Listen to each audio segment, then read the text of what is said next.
안녕하세요. 부동산 이로입니다.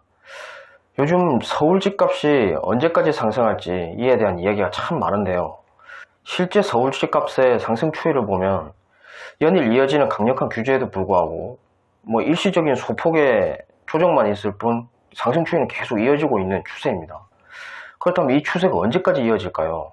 이에 대한 답은 서울 아파트의 수요 공급 체계를 이해하면 어느 정도 답을 찾을 수가 있습니다. 사실 다들 아시다시피 요즘 서울 곳곳에서는 크고 작은 재개발, 재건축 사업들이 많이 진행이 되고 있죠. 이제 재개발 사업을 예를 들어 보겠습니다.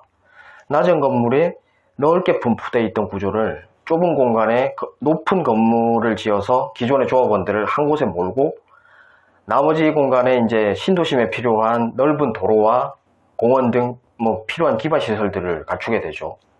그래서 겉으로 보기에는 기존에 어떤 높은 아파트가 들어왔기 때문에 공급 물량이 굉장히 늘어난 것처럼 보이지만 실제로는 넓게 분포되어 있던 조합원들이 좁은 공간에 한 번에 모인 형태가 되기 때문에 실제로 공급되는 일반 분양 물량은 전체의 한 10%에서 20% 정도에 지나지 않습니다. 그리고 재건축 사업을 또 예를 들어 보겠습니다. 재건축 사업은 지금 현재 서울 내에서 재건축 사업이 이제 활발하게 진행되고 있는 아파트들은 최소한 30년 이상이 되고 1000세대 이상의 주공 아파트들이 대부분인데요.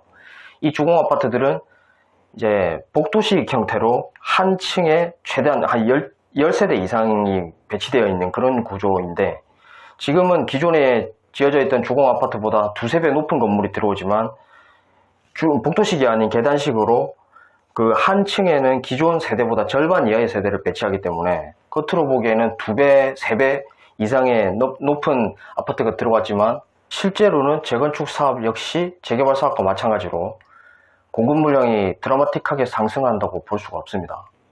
그리고 결정적으로 서울은 공간을 확장시킬 수 없는 공간적 한계를 가지고 있습니다.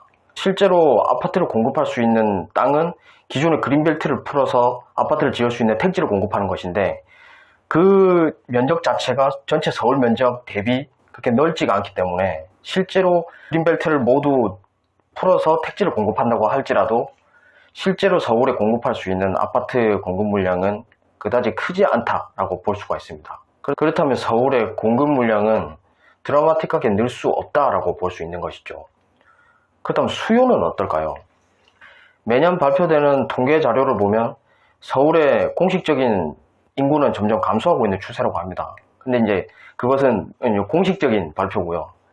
매년 전입신고도 하지 않은 채 부모 명의로 산 아파트에 거주하거나 아니면 학교 기숙사에서 거주하게 되는 대학 신입생만 해도 매년 수만에서 한 수십만에 이릅니다. 그리고 지방 대학을 졸업한 직장인이 서울에 직장을 구해서 오는 수도 만만치 않죠.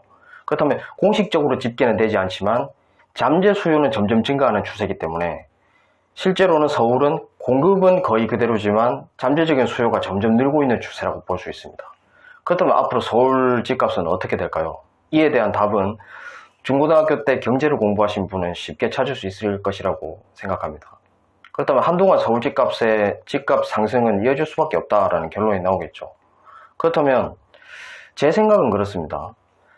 GTX 노선이 전면 개통이 되어서 서울의 생활 구조가 완전히 변화되기 전까지는 제가 볼 때는 서울의 집값은 일시적인 조정은 있을지언정 지속적인 상승은 계속 이어질 수밖에 없다라고는 결론을 내릴 수가 있겠습니다. 네, 오늘 준비한 내용은 여기까지고요. 앞으로 또 참신한 내용을 찾아서 다시 인사드릴 수 있도록 하겠습니다. 감사합니다.